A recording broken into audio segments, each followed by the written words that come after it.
ये general term क्या थी, x plus a to the power n। ये जनरल टर्म वाली देख के बताइए मुझे, मतलब इसको बोलते थे P R plus one term, that is N C R X की power n minus R A की पावर आर। ठीक है, अब आपको मिडिल टर्म निकालनी है।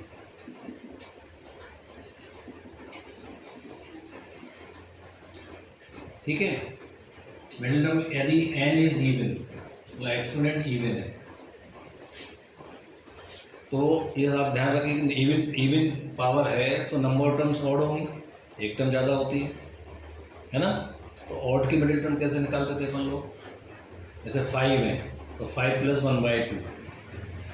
अब यहाँ पर n इवन है, 4 है सपोज, ऑड टर्म 5 हो जाएंगी। ठीक है, तो n जब इवन है तो अपना जो मिडिल टर्म जो होगी n/2 4/2 plus 1 term. For example power 4 है ना, तो नंबर टर्म 5 होंगे, तो 4/2 कितना हो गया, 2 प्लस 1 थर्ड टर्म होगी मिडिल टर्म।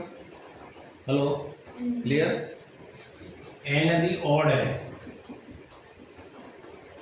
तो नंबर टर्म्स इवन होंगी, तो उसकी दो मिडिल टर्म होंगी फिर, n plus 1/2th term and n plus 3/2th। For example 7 term है तो नंबर टर्म्स कितनी होंगी, 8। तो 8 की कौन सी दो मिडिल टर्म आएगी, 4 and 5। 7 plus 1/2 fourth term, 7 plus 3/2 fifth term. ये आपको ध्यान रखना, टर्म अपन इस फॉर्मूले से निकाल लेंगे। अच्छा, कभी कभी ऐसा पूछ लेता है टर्म फ्रॉम द एंड, मान लीजिए उसमें पावर एक्सपोनेंट 20 है, एंड से थर्ड टर्म बतानी है आपको, तो कहाँ तक गिनते रहेंगे अपन, तथा डायरेक्ट फॉर्मूला बता रहा हूँ मैं कि पी एफ टर्म फ्रॉम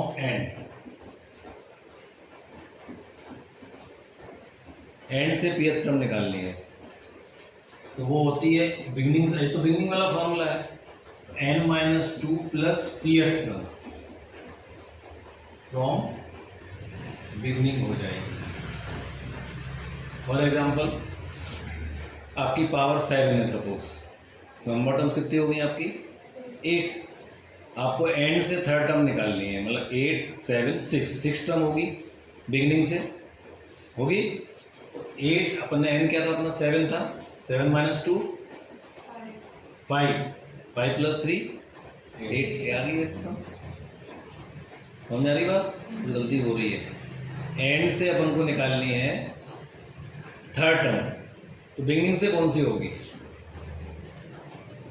यदि सपोज x प्लस ए की पावर 7 है, नंबर टर्म्स 8 होंगी, 1 2 3 4 5 6 7 8। थर्ड टर्म कौन सी होगी, एंड से ये वाली होगी, बिगनिंग से कौन सी, 1 2 3 4 5 6 टर्म। पावर 7 थी, 7 माइनस 2 5, बट 5 प्लस 3 10 हो रहा है ना, ये तो गड़बड़ हो रहा है, 8 हो रहा है, तो मिस्टेक हो रही है, गलती कर रहा हूँ। तो मैं n-1 plus P F term, नहीं उल्टा कर दिया, n-p प्लस 2f टर्म। अब चेक करो, 7 माइनस 3 4, 4 प्लस 2 6 टर्म। ये फॉर्मूला लगेगा, तो बिगनिंग वाला फॉर्मूला लगा देंगे। समझ में आ गई बात, ये बुक में नहीं है, नहीं अपना दिमाग लगाना पड़ेगा, टीचर पूछ सकता है।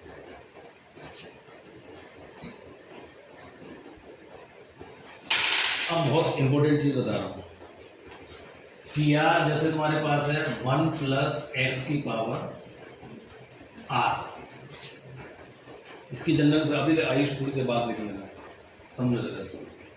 1 प्लस एक्स की पावर आर की जनरल टर्म क्या होगी, एन सी आर 1 की power n minus R X की पावर आर। अब मैं आपसे पूछूं कि binomial coefficient of rth term,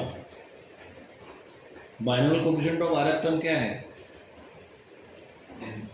NCR है, इसको बाइनोमियल कोफिशिएंट बोलते हैं। और x की पावर r का कोफिशिएंट क्या है, वो भी NCR है। बात समझ में आ रही है? तो TR प्लस 1 टर्म में मैंने पूछा माइनर कोफिशिएंट, तो अपन ने एक कम किया R में, TR प्लस 1 में R में एक कम किया, NCR आया। और डायरेक्ट जो पावर में जो था उसका कोफिशिएंट पूछा तो वो भी NCR आया। ये ध्यान रखना, मैं पूछा कि coefficient of TR plus 1 that is NCR। Hello, मैं पूछूं कि आपको 7th टर्म का माइनर कोफिशिएंट क्या होगा, NC6। ध्यान से, यहाँ गलती होती है।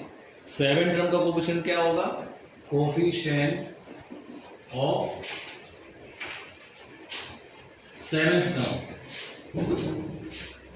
क्या हो जाएगा, NC6। टर्म भाव पूछे तो एक कम करना है। अब मैं पूछूं कोफिशिएंट ऑफ x की पावर 7, तो यहाँ क्या रहेगा तुम्हारा, x की पावर 6, सॉरी ये भी NC6 रहेगा। तो यदि पावर में पूछता तो वही का वही R आता है, और यदि टर्म में पूछा तो एक कम हो जाता है। 7 टर्म का कोफिशिएंट एक कम कर देना, बट x की पावर 6 का कोफिशिएंट, x के बाद R का कोफिशिएंट वो भी NCR। समझ आ रही बात?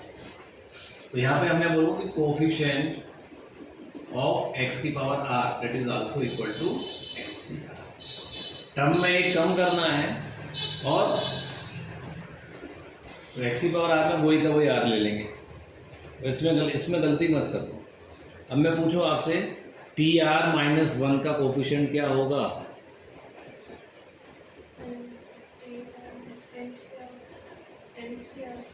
क्या बोला, कंफ्यूज हो गए हो? एक टर्म एक कम करना है, R-2 होगा, एक कम करना ना अपन को, ठीक है। TR प्लस 1 का कोफिशिएंट NCR, TR माइनस 1 का NCR -2, और TR प्लस 2 का coefficient TR plus 1 NCR plus 1। ये ध्यान रखना। और पावर में जो x रहेगा वो तो वही आएगा। सबसे इम्पोर्टेंट चीज़ है ये। क्लियर होगी बात? अब इनके बेस पर क्वेश्चंस बनेंगे। मिडिल टर्म निकालिए, है ना, या तो कोई एंड से कोई टर्म बताइए। ये बहुत प्यारा क्वेश्चन बता रहा हूँ जो जी मेंस में भी 2 बार आ चुका है।